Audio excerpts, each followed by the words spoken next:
Please check whether we are live.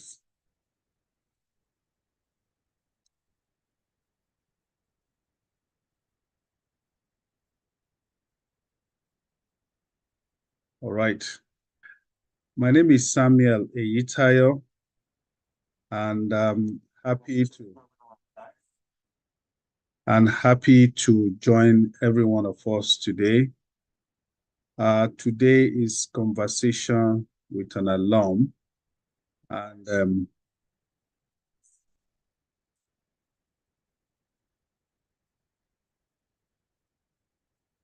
I'm getting a feedback.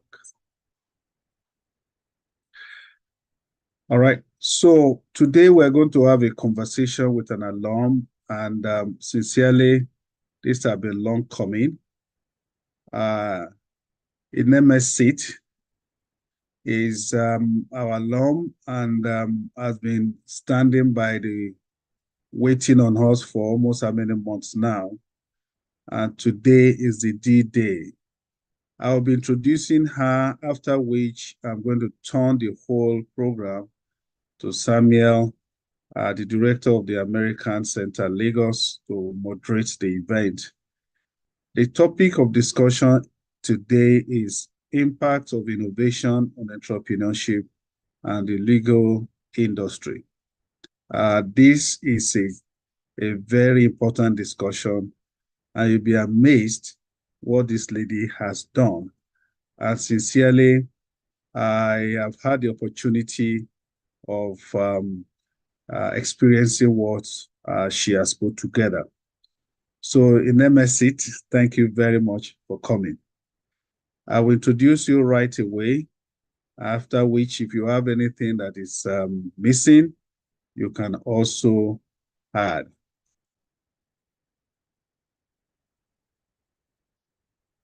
Inemesit is an attorney and counsel practicing in Nigeria and New York.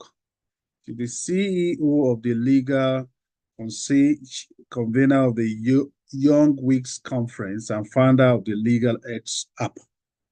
Renowned for her expertise in legal technology, she has negotiated startup growth and entrepreneurship. She has done quite a lot in the area of legal technology. She has also, in various conferences, spoken on topics such as technological disruption in legal practice, negotiating with VCs and female leadership. Her accolades include being named one of the Africa's top 50 individuals in legal innovations, 2020 and 2021. Winner of Ultima's International Entrepreneurial Reality Series, Lions Den, 2021. Nominee for Woman of the Year, Tech 2021. Top 50 Female Leading Lawyer, 2022. And 40 Under 40 Africa in 2023. A chartered arbitrator, company secretary, an MBA holder. She has held several leadership roles in legal services for major oil and gas projects and national boards. Inemesit created the Legal X Hub to innovate the legal practice, foster creativity, and improve market connectivity for lawyers. Passionate about community development, she found the Young Weeks Conference, an annual event empowering young lawyers, and Project Street, which supports indigent and widows through education resources and empowerment initiatives. Please put your hands together as we welcome our guests for today. Thank you. I will now hand you over to Samuel, who is going to moderate this event. Samuel, of course, is the director of the American Center Lagos. Samuel, over to you. Good morning, sir, Mr. Eyitayo, and good morning, everyone. Please confirm you can hear me, please. Can hear you. We can hear you. All right. Thank you so much. I had to switch to my mobile because I don't know. I think the office network is acting funny. So, speaker, facilitator, we are glad to have you this morning. And what a wonderful resume you have there and the impact you have been making. Thanks for being our guest today. And so we have some questions to kick off with that I'll be asking. But before we go into the questions, I would like that you share with us some of your experiences, just in a nutshell. Aside hearing what your resume, your profile is, if you could just share with us how you got to this point and how you got to be chosen for the AWE, which is the Academy for Women Entrepreneurs. Thank you so much. Thank you so much. Thank you so much to American Spaces for the opportunity to be here. It's something I love to do. I love to be able to share knowledge. I love to see people grow. So this is an opportunity. So I'm very excited to be here. I would like to first of all state that innovation, like the topic says, is about connecting the dots. Connecting the dot between the old and the new, connecting the dot across industries, connecting the dots horizontally and vertically. Once you think of innovation like that, the story and the conversation we're going to be having today would kind of connect together and to more understanding. So, a little bit of my background. I'm a legal practitioner by training. But while I was in school, I was very restless. I just felt like, there was more that life had to offer at the time. And I remember one year, for us in Nigeria, we would be very used to strikes taking place in Nigeria. So one year, we had like a very long strike ongoing for like about 6 months to 7 months. And I thought, what was I going to do myself? I had gone to law firms, interned there for free, but I wanted more. Then I connected with NIT. I'm pretty sure we still know that tech training center. This was about 20 years ago, right? I just walked into the office and I said, what do they have? What are they talking about? And they were talking about technology, data management, and then the rest. I was like, okay, I don't know how this will connect with law, but I perceive in the future it will be something that will be necessary. So I took the course on data structuring, data innovation, and data management. And I found it very interesting that people were thinking like this in a different way, and they were using data to manage various industries. I left after the strike, I went back to my faculty, school went on, and then I continued to practice law. But now my mind has been opened.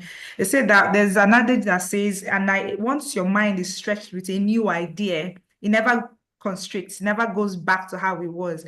So now I was studying law, but I was thinking about it from an innovative perspective. What could I do differently? So that's how my curiosity for innovation started and my quest for technology and my education for technology started. Now, let's talk about entrepreneurship. I'm a serial entrepreneur. While I was in university, they had many opportunities to do business while in school. I was a model. I also had a modeling agency where I got other men, young girls and young boys to model for, like, you see my pictures with there was this Delta orange soap. You see those yellow girls, I was part of them. The toothpaste, Dabur toothpaste. So we've done some walkways. So I've always been into entrepreneurship. And the one unique opportunity that stood out at the time in university, we weren't wearing black and white for law students. Then the school gave a rule that they needed to give uniforms to law students, needed to wear black and white. And I had been studying books on entrepreneurship, and something stood out to me. It said, wherever there's a complaint, wherever there's a wind of change blowing, it's an opportunity for the entrepreneur. So I noticed a lot of students were complaining. There was a lot of complaint about the change that was coming. What did I do? I just went to the market, bought some white outfits, the black and white outfits, and I just kept it with me. So I would take them to class. As soon as the law was being established quietly, the students were still rebelling. Then the lecturer started locking the students who were not complying outside. Now, if you have a test going on, you're going to want to be desperate to buy the right uniforms in order to take the test. That's how one of my businesses started. People will say, oh, look, I'm looking for a white shirt. I'm looking for a black skirt. Oh, don't worry, we have it. And then, so I took advantage of the wind of change. I took advantage of people's complaining to make sure that I can drive my entrepreneurial spirit. So those were a few things that, but I felt they were working independently. I felt my entrepreneurship plus my innovation concept and my legal concept were separate dots. They were not. As I graduated, I got called to the Nigerian bar, then got called to the state of New York in the US. And I noticed that other lawyers around the world were not thinking the way we thought in Nigeria.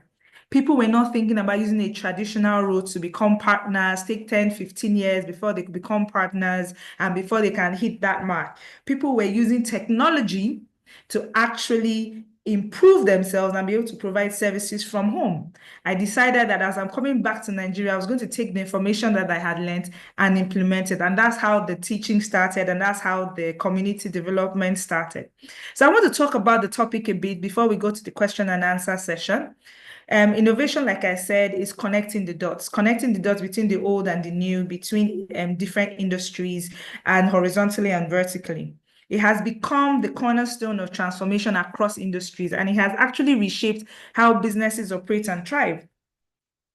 Most of the time, innovation is building on what already exists traditionally. So innovation does not necessarily tear down the walls and start afresh. It's not reinventing the wheel. It's just turning the wheel in the new direction.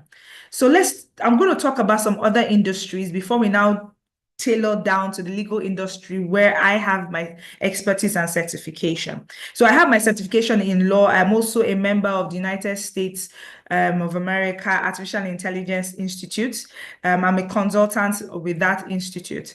So yes, let's talk about trade. Trade is something that is very global. It's one of the contributors to the GDP of the Nigerian space: trade, technology, and energy. Now, what are the innovations that have been taking place in the trade industry? I'm sure everybody on this call must have heard about the African Continental Free Trade Agreement. If we haven't heard about it, what the African Continental Free Trade Agreement was an agreement that has been ratified by all, I think apart from 2 countries in Africa, to make Africa a one transactional market, minimizing border regulations for goods and for services. There's a reason for that emphasis. Most times when we think about trade, we only think about products, physical, tangible items that you can move. Then those of us in services think trade isn't for us. But no, the African Continental Free Trade Agreement is talking about the movement of products across borders as well as services. So you're providing healthcare, providing legal services, you're providing consulting services, business advisory services across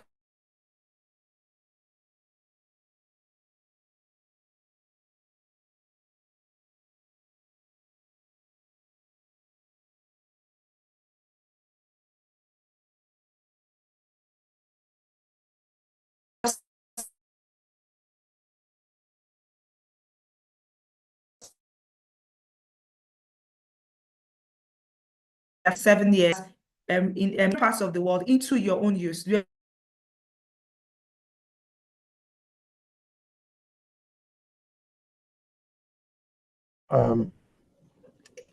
So let's just be patient a while. I guess our network is acting up. Platforms, meaning no longer are we as well as using Instagram or any of the other, but people can export easily. Borderlines have been minimized and in some cases almost disappeared. If you want to also look at in the trade industry, agri has been something that the past administration really focused on. What innovation really took place in the agricultural industry?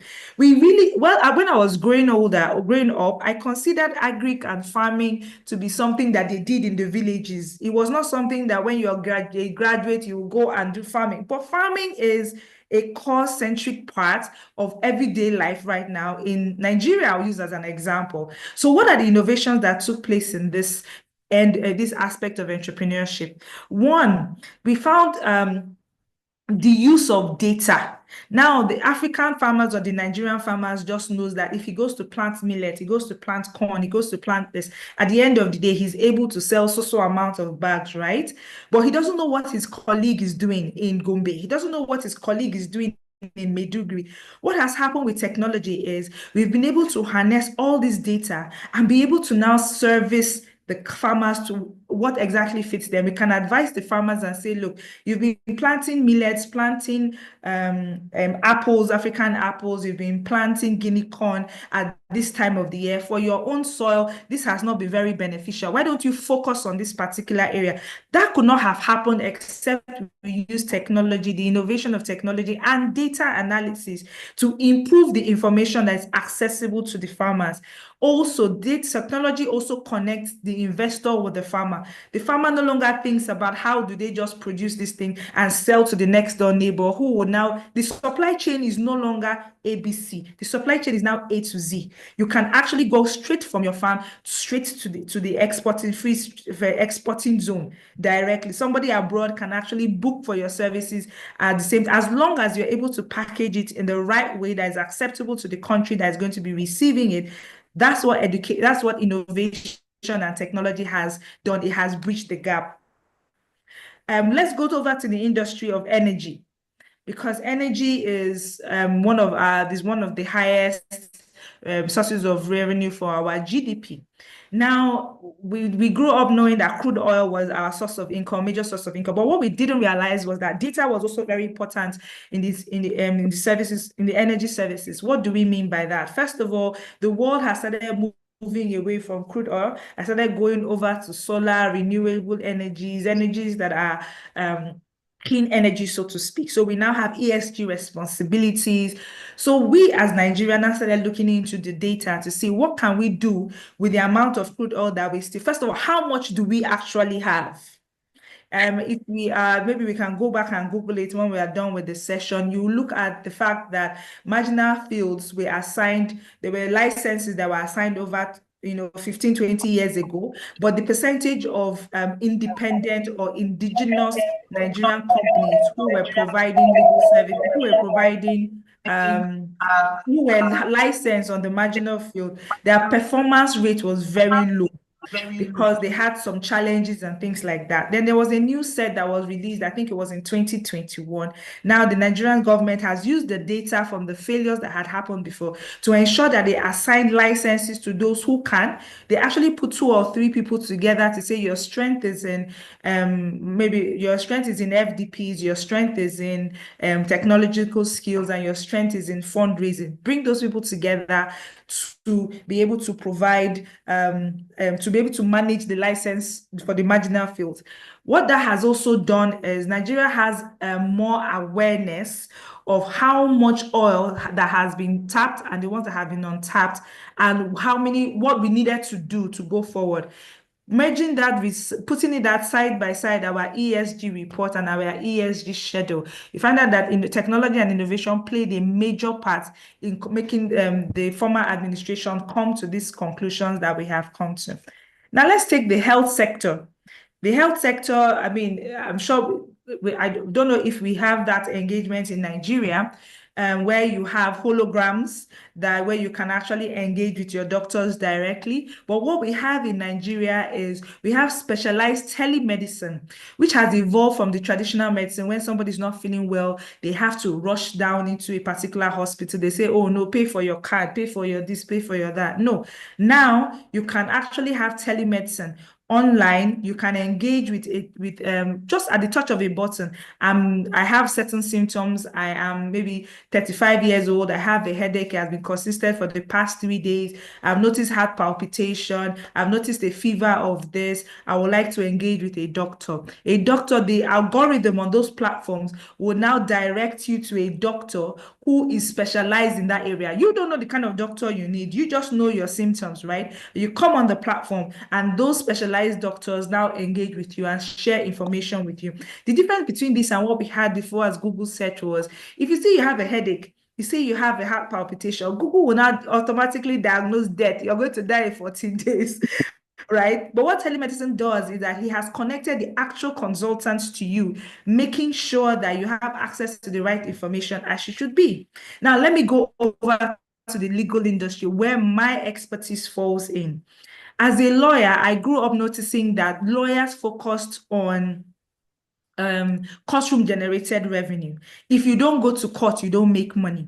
At the time I lived in Port Harcourt, And then there was a struggle politically between the governor and the supposed incoming chief justice. Now, the way the legal industry works is that it is only when a chief justice of the state is appointed that the chief justice will be able to assign cases to the lower judges, and the judicial system just moves smoothly. If there has been a stalemate and there's no chief justice, there's no judge that can have any case assigned. So it means that the judiciary system in that state has been brought to a halt. What happened then was I saw a lot of my colleagues have to travel from Port Harcourt to Enugu to file a matter, have to go to Calabar, travel, and all these things. Now, they were not making as much money because the clients were spending more money on the lawyers, and the lawyers they were spending much more time engaging, being on the road, travel, and all of that. These were some issues, and I really got bothered about it. I remember what I had learned when I was in the US. Said, why is it that we are focusing on only courtroom generated revenue? Why can't we use technology to provide the same services to clients without depending on what happens in the political space? That's how my journey to LegalX started. LegalX is a technology, an artificial intelligence-based technology that we created in my firm. And what it does is it connects lawyers to the clients directly, just like we were talking about telemedicine, just like we use the Uber, the Bolt, the ride-hailing apps. You're able to just, from the touch of your phone, you're able to say, look, a policeman came to raid my house. I'm in jail. And automatically the algorithm will take you to a criminal lawyer who is on the platform. And you can actually see what it will cost you upfront. Many times, entrepreneurs really didn't like engaging with lawyers because they didn't know how much it will cost them at all. Like, you can say, oh, I think this is a matter that I have 100,000 naira. And then the lawyer will say, yes, okay, that's okay. Next thing you know, you're there for 2 months, 6 months, and it may cost you 1.5 million. But on the platform, you're able to see ahead of time, agree with the legal practitioner on the other side, how much this is going to cost. Innovation brought that from legal services being available just to the formal community, but brought it down to the informal community. We have a vision. Right now, we've moved just from the formal community to the regular entrepreneur, not just in Nigeria, but Africa. The app is being used in the United Arab Emirates, it's used in the US, it's used in UK, in Europe, in other places. But we have a goal. The goal is just like everybody on the street, like the suya man, the market woman, she has a problem. Maybe somebody stole her, I don't know what we call it here, but in Lagos, they call it ajo contribution, right? In the market, when they contribute physically in all those places, sometimes there's a question, sometimes there's a problem. We want to be able to partner with innovations that already exist to make sure that even the market women, they can make those contributions, online. And if they have issues, online dispute resolution, they don't need to leave the markets. They just need to complain. The lawyer will now take up the role to say, look, I represent so person. And the woman can say, look, I don't have so much money. I want to pay 50,000 naira for 30 minutes. Okay, in the north, it's called adashi. Okay, thank you, Usman, for that. So she doesn't need to leave. Right now, in the informal sector, which is the largest sector in Nigeria, we found out that a lot of people look for other options other than legal services in order to solve legal problems. They go to their community heads who don't understand the law. And most of the time, unfortunately, it still remains where if the victim is a woman, maybe she's been cheated on, she's been cheated out of her money, or she's been abused, or she has any of those challenges. Traditionally, the culture has always been to keep it quiet. Okay, don't worry, we'll solve it in-house. What we are doing is to give everybody a legal playing platform. If you've been raped, if you've been cut off in any way, you're able to just type in your own terminology. You don't have to speak plenty English. You don't have to know the law. You just say, I'm 16 years old, I was beaten and I was raped. And you click the button and automatically it takes you to the algorithm, using the algorithm to take you to a lawyer around you. So you can choose a lawyer around you. You can choose a lawyer that is based on your pocket. So you can see many lawyers who are charging 1.5 million. You say, I cannot afford this. You see them in the pricing. So it now broadens your mind to know who can do what. I can see somebody of 50,000 say, this is what I can afford. You work with that person. Or you can see somebody based on the ratings. Now, if I tell you I'm a lawyer, Samuel Ede tells you that he's a lawyer, and you have a brief of 10 million naira. How do you know who to choose? You come online, you see my LinkedIn profile, you see his LinkedIn profile. How do you actually have an idea of who my clients are? Because there's client confidentiality, right? However, when I finish with a client, the client tells me thank you physically. Now, what LegalX has done is to give that client an opportunity to say thank you publicly, because the only person who can break confidentiality is the client. It's not me. I can't tell you, oh, I'm better than Samuel Ede because I worked with this client. But if you come on the platform and my client has said, thank you so much, Inemesit, thank you for the work you've done for us. What has he done? He has given you data. He has told you that, oh, Inemesit has done this business with 5, 6 clients who are international, who have done well. We can trust her. So those are one of the things that we have done in our company to use innovation to merge with the world of law and to merge with the world of tech entrepreneurship. I can go on and on and give examples, but I'm sure someone wants to ask me some questions, so I'll just let him ask me some questions and we go on from there. Thank you. Thank you so much, Inemesit. That is a load of innovation at work. And like they always say that the greatest room in the world today is a room for innovation. We don't really need to go out there to invent anything new, but just to innovate what we already have in existence. Thank you so much. Now, before I go on to some of the questions I have here, like we have viewers and participants from all over the country, as far as Jos, as far as I think Katsina, Sokoto, as far as Port Harcourt, we have the American Spaces. They are all hooked up on this call. So please, participants, you can please type your questions on the chat box so that I can read it out to us so that we'll be fast. And if the room will permit, we'll probably ask for one or two of us to ask our questions physically. Now, let's go on. Now, the questions are actually directed on your area of, no, don't, let me not use the word core competence, but probably the area of your interest, which is the legal business. And now the first one says, how has technological innovation transformed the legal industry in terms of efficiency and client service? I know you have mentioned some of them, but some of it just for us to probably re-echo them so that a lot of us will understand better and begin to track those innovative changes and how it has impacted on the legal system in Nigeria. So how has the technological innovation transformed our legal system in Nigeria so far, from your point of view? Okay. Thank you so much for that question. I'm going to start from the client perspective because it has actually changed from the client as well as from within the way the lawyer practices and also all the way to the judiciary. But I'll start from the client, which is actually where we have most of the attendees today. So prior to innovation becoming widespread, a lot of clients, like I had mentioned earlier, may not have an idea the differences between A, B, and C. Now, what innovation has done is it has given the client the ability to choose informed decisions, right? You know which lawyer does what is their area of expertise, how much it will cost for you to engage with them with a particular time frame, and also what kind of law you need, what kind of lawyer you need. Because before innovation had come in, you find that a lawyer, most lawyers will generalize. So if I am a tech lawyer today, but you bring a brief of 20 million naira or 30 million naira, and it is in the space of agriculture, of course, I won't want to pass up the money. I'll tell you I'm a great agriculture lawyer, but you cannot really verify what I've done, the satisfaction of my clients. So one of the things that has been done is we have torn the veil, meaning the client now can look behind the veil to see what the lawyer really is and verify that before you pay. We had a lot of experiences where, I mean, we started this far back as 2015, before the tech became a buzzword, right?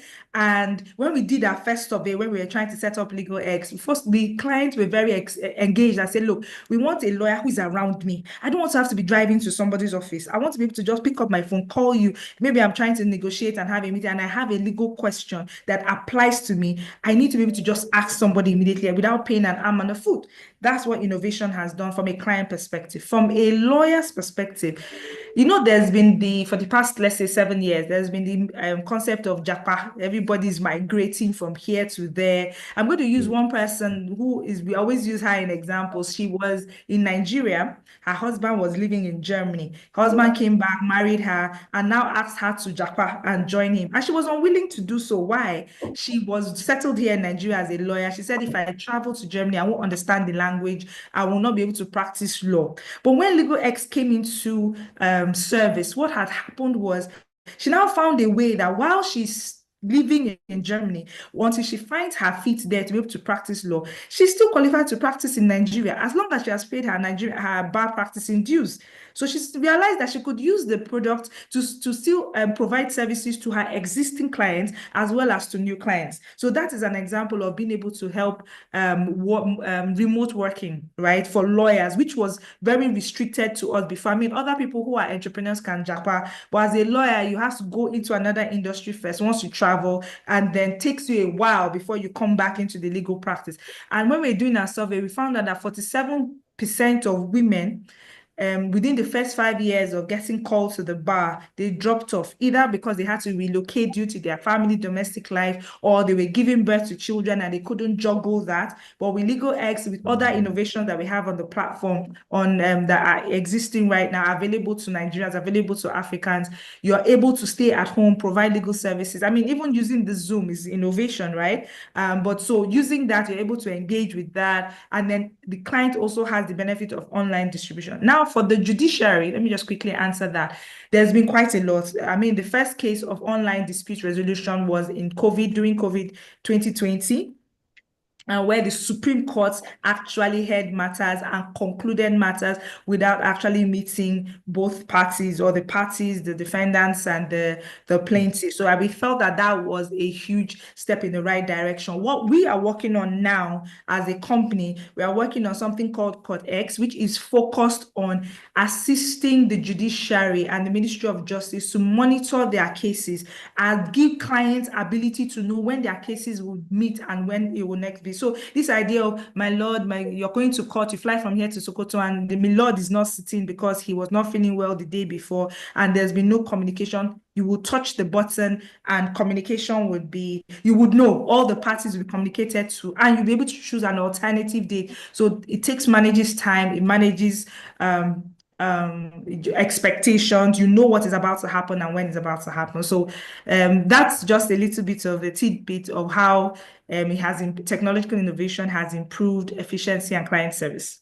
within the legal services industry. Wow, thank you. Thank you so much. Thank you so much. Now, the next question I have here has to do with the legal system, the regulatory frameworks. Okay. So how does in what ways do regulatory frameworks need to adapt to accommodate the rapid pace of innovation in the legal sector? Now, probably let me rephrase. Yeah. How has the regulatory framework been able to make this easy for you? You know, considering the fact that you have the big members of the bar, probably the big ones, who probably are not inclined to technology and innovations, and they want to stick to the old traditional way of doing it. And they also have the way of putting that. So let's make sure that we do not give a legal back into this. So have you been able to adapt and maneuver through that system? Okay, so this question hits close to home, right? Because when we first started in 2015, I started talking about the use of technology to provide legal services. I was actually genuinely concerned that I may be disbarred. Why? Because at the time, the people who were the body of benches and the senior advocates at the time, I didn't hear that conversation happening. So I wasn't quite sure how it would be received because technology wasn't a buzzword. But I started, right? The legal regulatory framework at the time, which was the rules of legal practice, did not necessarily prohibit, but it also did not encourage you to be able to use technology to provide legal services. What it just said was, it just gave some rules on advertising. But technology innovation is not about advertising. As a lawyer, you're not allowed to advertise, but your client is allowed to speak on your behalf.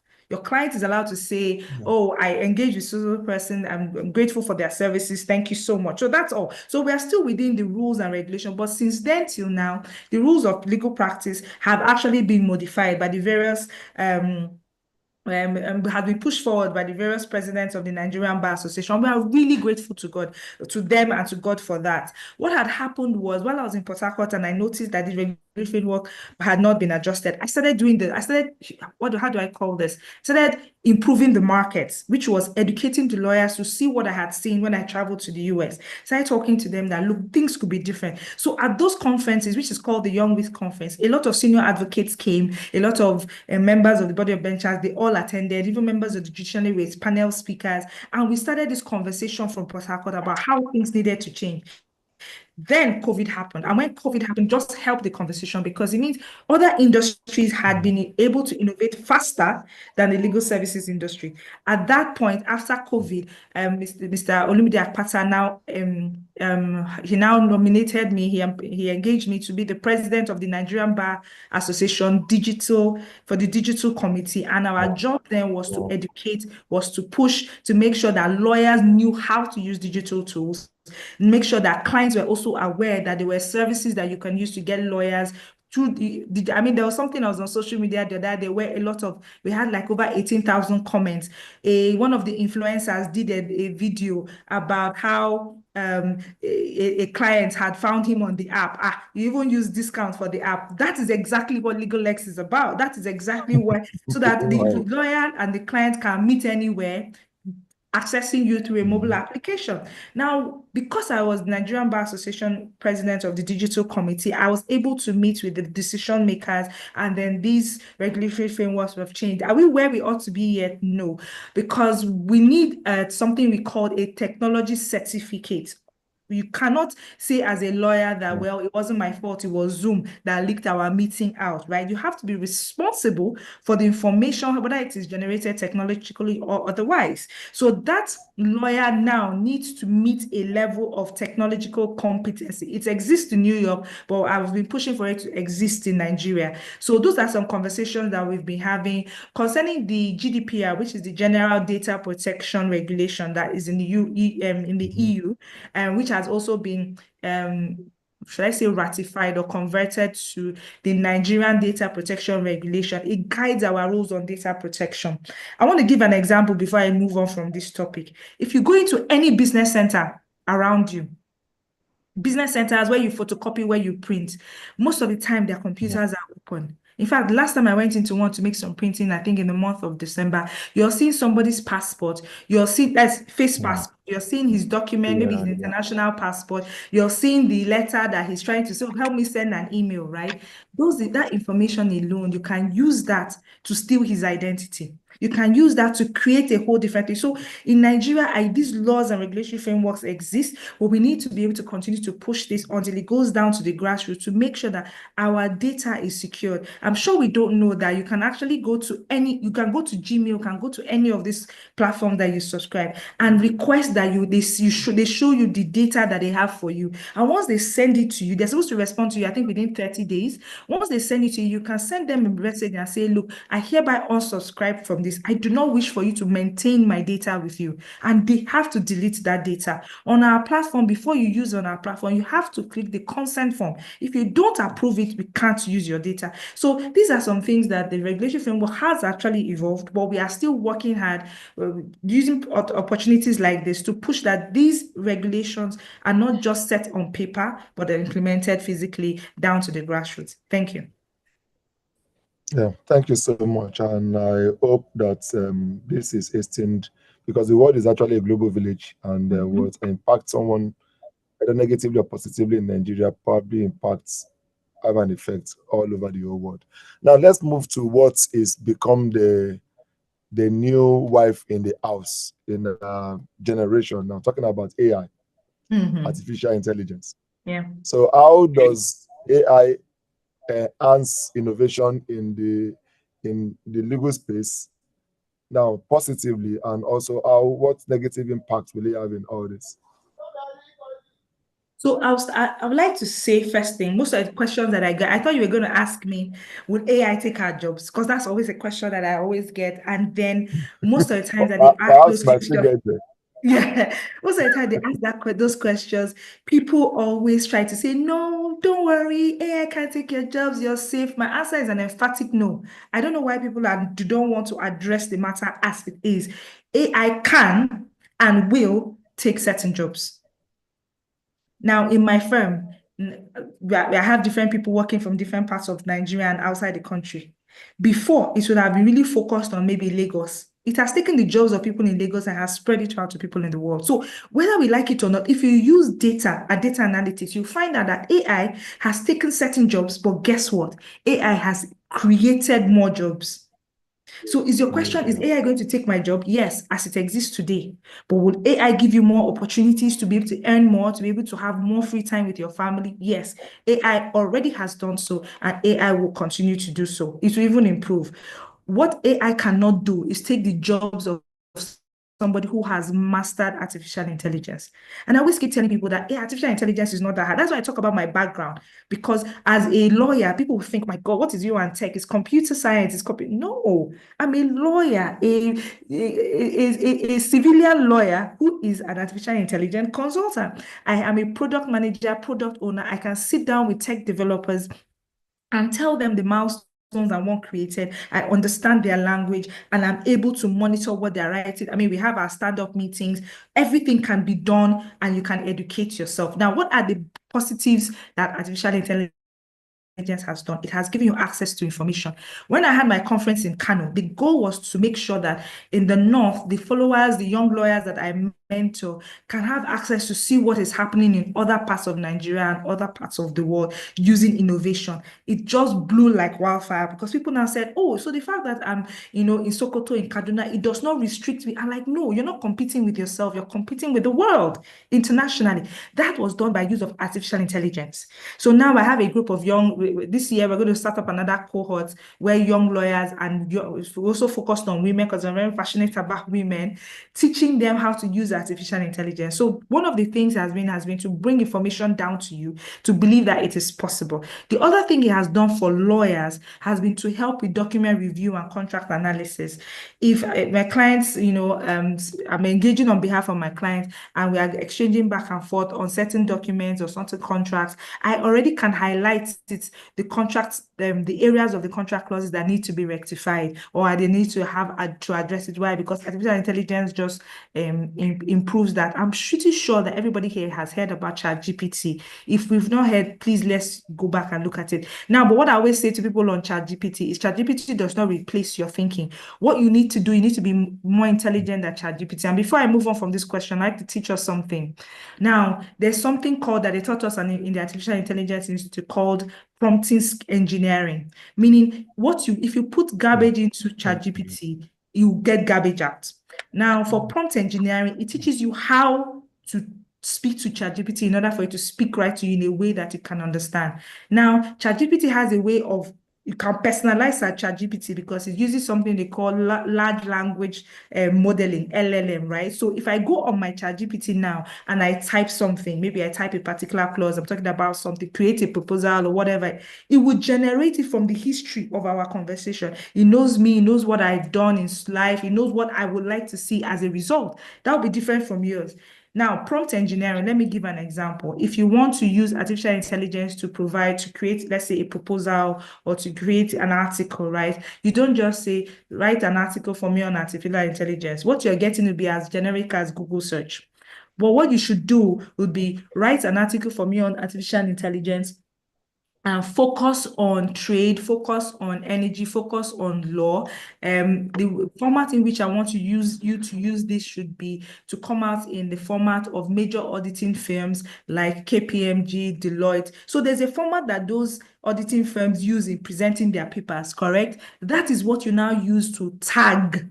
In prompt engineering, it's called tagging. So ChatGPT goes and searches what are the templates that exist and generates something for you. Now, another secret is whatever ChatGPT gives you, click on it, copy it, and paste it back into this and says, how can I improve on this? ChatGPT goes back and improves on it. Then you now say, regenerate this, but provide different language. When you get all these results, collate them together, and then use your own human brain to now start selecting. Oh, it gave me this. I don't really think I like this clause. I'll move it here, move it here, move it here.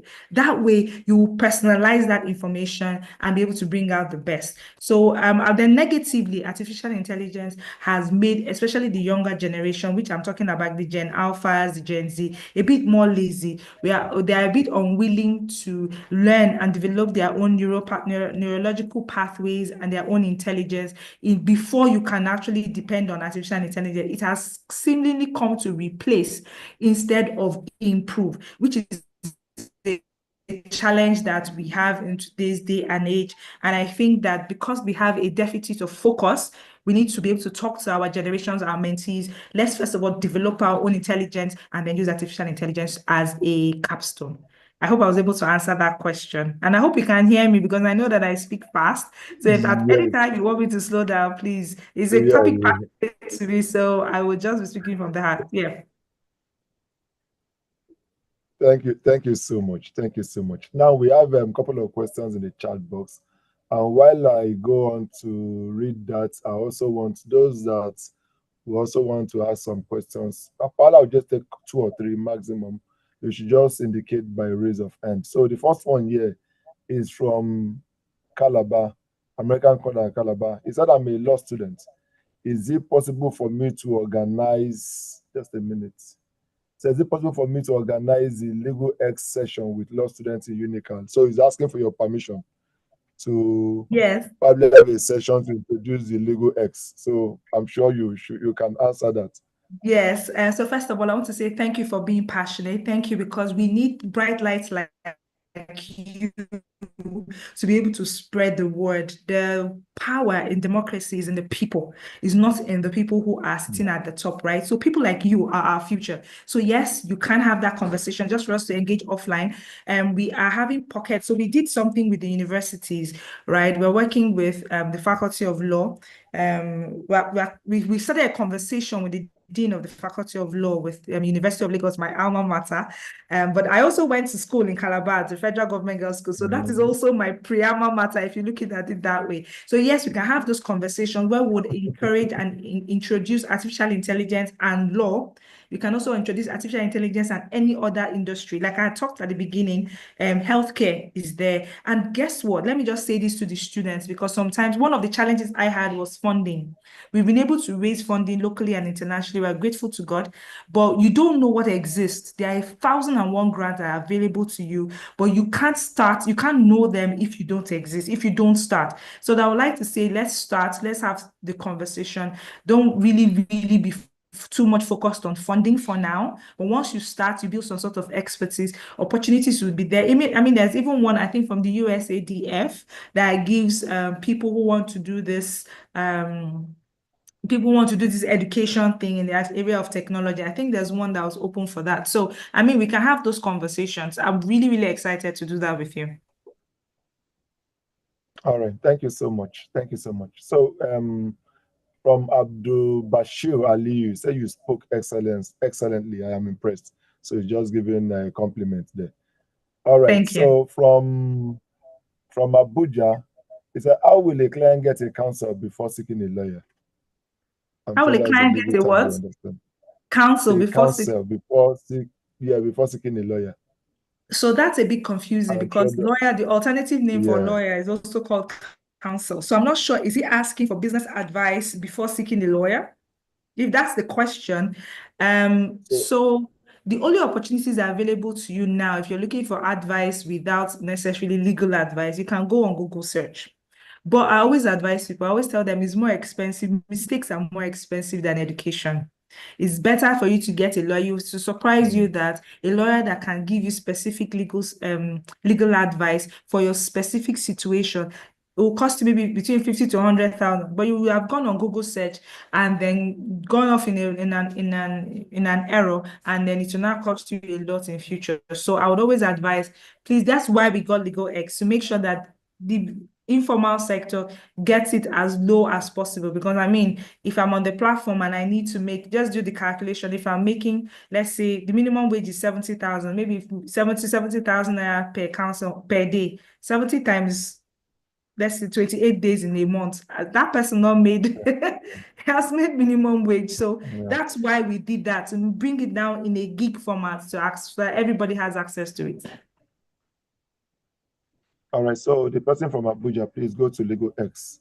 Now, from Joss, he said, can you give practical examples of how your firm has been able to handle cases of discrimination against women in the past in getting justice in Nigeria? So probably, just on a nutshell, probably I think the idea is, have there been, I don't know, is there a way you know what each lawyers go through to know how they've been able to handle the case of discrimination against women? And I'm sure it's a woman that is asking this. Yeah, so first of all, on Legal X, client lawyer confidentiality still exists. The fact that you got a lawyer through the application does not remove your confidentiality. So if you come on the platform and you engage with Mr. Ede Samuel and you communicate with Mr. Ede Samuel and say, look, this is what has happened to me, blah, blah, blah, blah, and then you pay his fees, and then he engages with you, provides the services, the advice you need. If you also need to engage with the person offline and say, look, I need you to come and rescue me from, bail me out from the prison, all that is your own data, and that it remains confidential between you and the client. Everything, all the engagement you have with him is encrypted. So nobody else can look at the platform and see what, just like on WhatsApp, your communication with your partners or your friends is encrypted, irrespective of whatever it is that your situation is. So have there been people on the platform that have assisted women who have been discriminated against? Probably yes. We have lawyers who focus on gender-based violence, especially when it comes to domestic abuse or child abuse. That already exists. But yes, and then we also make sure that our lawyers are people who are already registered, or they are working in partnership with the gender-based violence platforms that already exist. For example, in Lagos, there's a very good one that exists. So they already know them. They just easily take your matter up there. So those matters are just easily handled directly like that. All right, thank you so much. So someone is asking, is it free for lawyers to sign up on Legal X? Is it free for lawyers to sign up? No, it is not free for lawyers to sign up. It's a So subscription-based model. So as a lawyer, you would come on the platform and you choose what it is that you can afford to pay. So for example, I'm almost 20 years at the bar, and I'm going to indicate that I'm 20 years at the bar. I have about 5 areas of expertise that I have garnered over the years. It will be very different from somebody who just got to call to the Nigerian. I'm also called to 2 different bars, Nigeria and New York, right? It means that on my profile, I have to pay. Once I pay the basic, I'll get access to 2 categories. I can choose tech law, and I can choose transactional law or corporate law, maybe oil and gas, whichever one I want to pick. Those 2, any other category that I want to include, because I am a senior lawyer, I have to pay for those extras. But a young lawyer who just has 1 year, he's a service lawyer, he just pays, he gets his ordinary 2, functions easily. So it's affordable based on category. That's it. All right, so this person is from Mina, is asking, is Legal X on Play Store or Apple Store? So the Legal X is on Play Store, and it's also on the Apple Store. And then it is, so what we did was, when we put it on Play Store and Apple Store, we did it for the Nigerian markets initially, right? And then we now expanded. We were part of the people selected by Select USA 2024 to come in and pitch our product at the US in May. So as a result of Select USA, we realized that pitching our product as a Nigerian company for a Nigerian market was not the best option. So we revamped the product. Now it's going to be going back into the market as called X Council, and it is focused on international. There will be Nigerian services, but it's going to be more international, so that people in Ghana, people in Kenya, people in the US can use the services, not just for Nigerian services, which was before, but they can use it for Kenyan services. So somebody living in Russia can find a Kenyan lawyer, right? So because of that revamping, we are going to relaunch it or open that up from the international version at the end of January. So if you want to be able to have access to the updated version, please wait till the end of January, but that's what we're working on right now. All right, thank you so much. Yeah, our time is seriously running. I will open the time to wait for us, but Yeah, it Mr. has Samuel, refused let me to. just ask, and So, you can- nobody has asked, how do you get there? Like, it's something that I always like to speak to young people about. How do you, it's one thing for me to come in and tell you what is possible and what I have done, but there's no difference between you and I. I have not seen a question. I don't know if that has happened. How do I move from where I am to where I need to be? Has that question come in? no, I think everybody is just carried away by the You can answer that what question. the legal ex. Okay. I think I Yeah, should Mr. answer Sam. that question. Please I go think ahead. I should just answer the question. Okay. So I would say, first of all, is to prove your exposure, right? Being on American spaces like this is one of the ways that you can get information. Then all the information I've mentioned right now, you go and Google them up, search them up. There's no information that you have to pay for. Just search it up. That's number one. I've mentioned I'm a member of the United States American Institute. Please go and Google them up. See where you qualify, see where you fall under. I have a habit of reading LinkedIn pages and Wikipedia pages of people I admire. If I see somebody who studied the University of Lagos but now is working in the White House, I'll go and read, what did you do? For me, I had certain steps that I took. I took specific exams. I went to NIT. I took data management. I took this. I took that. That may not be your journey, but you need to be able to read up on all of those things. And then before I end this one thing you need to know is artificial intelligence technology is very broad. I would advise you read about AI generally, right? Read about AI tools generally, about 28 or 30. I don't have the opportunity to say all of them now, but maybe, if I have the opportunity to speak to Mr. Samuel, I can mention those tools and go and research it. Then also read about cybersecurity. It's a completely different, not completely different, but it's part of technology, but it's not under AI. There's also data analysis. So I mentioned cybersecurity, artificial intelligence. There's also data privacy and data protection. As a privacy person, you can work as a DPO in Nigeria to make sure that all these organizations are properly data audited. Do you understand what I mean? I'm talking about things that can actually bring money into your pocket now, improve what you're doing already, because you don't need to leave your industry. Some people say, oh, I studied medicine, I can't leave. I didn't leave. If you bring a brief to me today for tech, I still have my law firm running. I'm doing my law firm. I'm teaching. I'm providing training, paid trainings. I'm having speaking engagement locally and internationally, funded. I'm paid for it. I have writing articles or writing books. I'm paid for it. So it just opens up your sources of income and also increase your brand visibility. So I would please like our takeaway to be, I'm going to pick artificial intelligence and study it. And then I would like Mr. Samuel to engage with me what has happened so far. Or I'll take cybersecurity.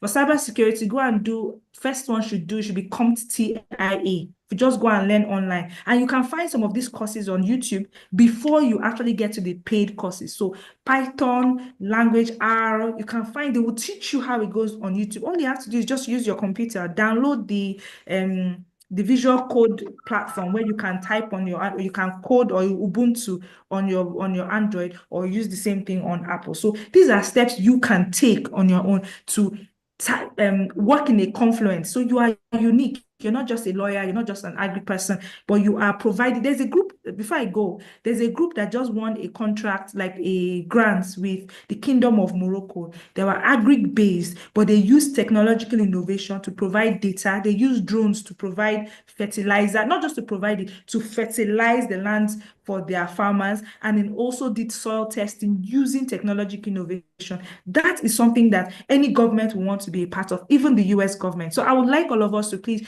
don't think of your industry and technology as two separate things. Be in the confluence. Be like me. I'm law, entrepreneurship, and technology. Thank you very much. All right, thank you so much. It's exactly 11 on the dot, but I just want to be fair. Oshogbo's hand has been up for a while. Let me just allow them to ask them. Just give us 5 more minutes of your time. So Oshogbo, can you? Yeah. Okay, and I think Sokoto too, but I think they put down their hand. So Oshogbo, can you quickly unmute and ask your question quickly, please? Let the three of them ask the questions, then we can just. This is the bridge regard post what I will now. Oshogbo, you are muted. Unmute your mic, please. Disregard all alarms until further. Okay, Ikeja, can you unmute? This alarm is the evacuation alarm. Hello, Sokoto. Do you have a question to ask? Samuel, please mute. Let me take over. Mute. Mute yourself. All right, Oshobo, can you please ask your question if you are still interested? All right, Ikeja, can you unmute yourself?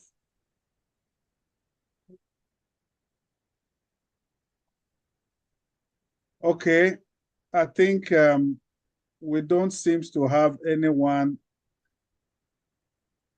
Ibadan too has a question. Okay, Oshobo, please go ahead. Unmute now.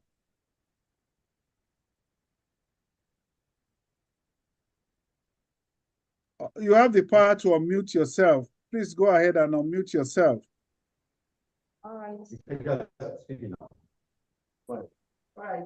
Good morning, Maureen. Let's have Oshobo first. Okay, am I audible? Yes. Good morning. Yes, Thank good you very morning. much for this presentation. I mean, this has been it's a very wonderful presentation. And so I think you've answered most of my questions. I have a lot of questions, but I think you've answered most of them.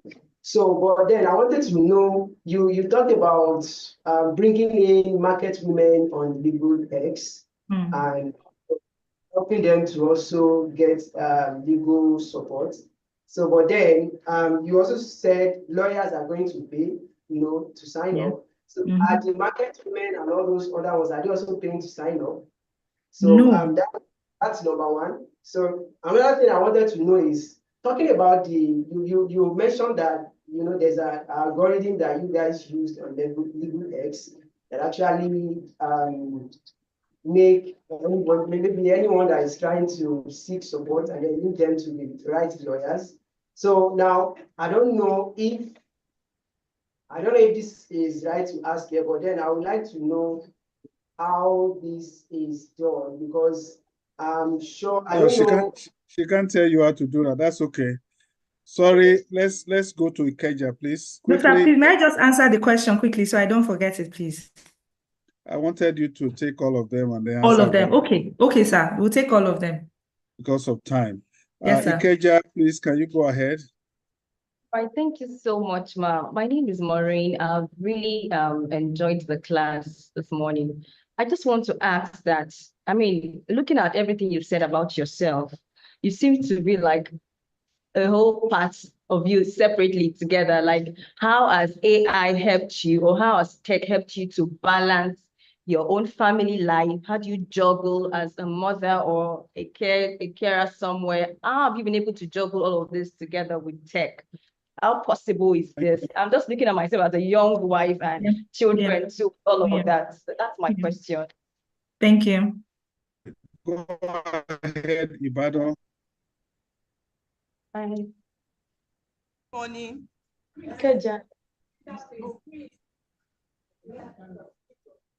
Hello, good morning. My name is Oluwatosin Adepoju, and my question is this. I work as an administrative staff in the Federal High Court of Nigeria, and okay, good morning. My name is Oluwatosin Adepoju from Ibadan. I work as an administrative staff in Federal High Court of Nigeria. So I would like to ask, in order for me to contribute my quota and to scale up higher in the judiciary, do I have to study law, or I will just continue to do the court biddings as regarding my role, job description? Thank you. Thank you. But finally, let's get back to Ikeja, and that's all. Ikeja. Good morning, Ma. Thank you so much for the excellent presentation. I enjoyed it. So my question is, I'm a teacher and I love tech. So I do a lot of technology things. And I see that most teachers don't know about technology. They don't know about AI. And it's the best thing that can help them. So I have this passion, like the person from Calabar said, to teach teachers in my neighborhood. Like, I come from Ogun State, so teachers at Aton, all these rural areas. But you said we can start the passion without the grants. So if I want to teach, I have to get the venue and all those. How do you advise that I do that? Okay. All right. Thank Thank you you very so much. much. Thank you, sir. I will just address the first question. So would market women pay to be on Legal X? No, you don't need to pay to subscribe. So the clients don't pay to subscribe, but they pay for the services of the lawyers.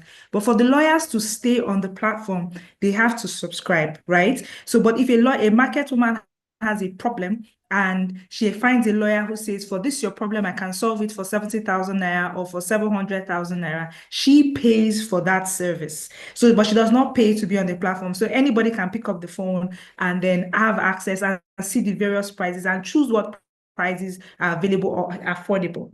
Second question is, how has tech helped me to balance family life? So I actually started in legal practice because I had 3 children. All of them were under the age of 4. I gave birth every year. So my first child is 15, second child is going to be 14, third child is going to be 12. So imagine when they were little, how I had to manage the house, manage work, manage the husband. It was like meanwhile, my colleagues who were men were able to scale faster. So it was born out of this problem. So what I did was realizing that the use of technology didn't mean I have to go out of my house to provide these legal services. I can stay at home. Clients can find me without advertising. I can take care of my little children at home, pick them up from school, and still be able to maintain a growth trajectory. So technology really helped me with that. And today you're blessed with even more tools. I had to build my tools that fit me. Now, the question that talks about being an administrative staff at the Federal High Court and if you need to study law in order to be able to contribute, I think your question is amazing. I think if you were part of what we have talked about before, I talked about a product that my firm is, after Legal X, we're looking at developing something called Court X, because people like you sitting now in the Federal High Court you are experiencing challenges, but because you're kind of isolated, you don't realize that the problem you're facing in the Federal High Court is what somebody else will be facing in the magistrate court somewhere, we're facing somewhere in the customary court. Our job has been to collate the data and say, how easy is it for the judiciary to be able to provide services to the client, both from information purposes or to actually see where their matters are or things like that. That's where you come in. Sit down. Your own assignment today is when you go to the office next week, sit down and write 10 challenges that you face. 1, clocking into work, as simple as that. When somebody goes on maternity leave and they have left a matter that is unattended, how many matters has the Attorney General lost because nobody has come to court to represent them? Just do your data set because you have access to the information. Just check it out. Once you do that, the pattern will show and you see where the problems exist and how you can improve that using suggestions. Now, don't be discouraged if people don't listen to you at first, but keep talking. You can always connect with me after this. Now, to the last question, the teacher was talking about artificial intelligence and how she can do that. I'll give you an example for what I did. When I first started, I didn't have the money, but I just started conversing. Talking on places like this, you have tools now that don't need payment. On Zoom, you have 40 minutes free. Google Meet, 40 minutes free. Design a flyer. Put it out there. Say, people, all you need to do is subscribe with data. Let us talk about it. Or go on Instagram Live. You have so many tools that were now available to me, which you don't have to pay for. You find out that the more teachers that have these challenges come to you, then they'll start being willing to pay you. Okay, I can't pay you 5,000, but I can pay you 1.5. 1.5 multiplied by 100, automatically you're in business. So start the conversation and position yourself, not just positioning yourself, but educate yourself so that you become an expert. Then after that, position yourself for visibility. Even if it is 1,500 naira consistently, and then grants, you would always find grants open to you. Once you post on Facebook, people have reached out to me from LinkedIn and from different places without even knowing them because of what I do. And they, oh, can you speak on this platform? Can you? And that's why I don't reject speaking engagements, because nobody knows how far these things can go, right? So can you speak on this platform? Can you do work for a particular client? Can you be a part of this? Please just continue to provide those services and make sure that you have improved yourself excellently so that you're not shortchanging the people. Thank you so much for your questions. Thank you very much. Okay. Go ahead. So thank you so much, Inemesit, for your time, and it's worth it. And I'm sure everybody quite enjoyed it. So please, can we just put our hands together for her as a show of our appreciation for this wonderful session? Can we just clap for her? Thank you so much. Thank you so much. And I add to it, I say, God bless you. Now, a quick information. Going forward, every Wednesday from now, we'll be having what we call e-library USA orientation. E-library USA orientation. So from 12 o'clock, please join us on this same platform to learn how you can use the resources on e-library USA to better yourself, especially as students and faculty members in school. There are loads of resources that will benefit you, that will make research, reading, studies so easy for you, and it's absolutely free of charge. But we need to orientate you on, give you orientation on how to access it and how to use it.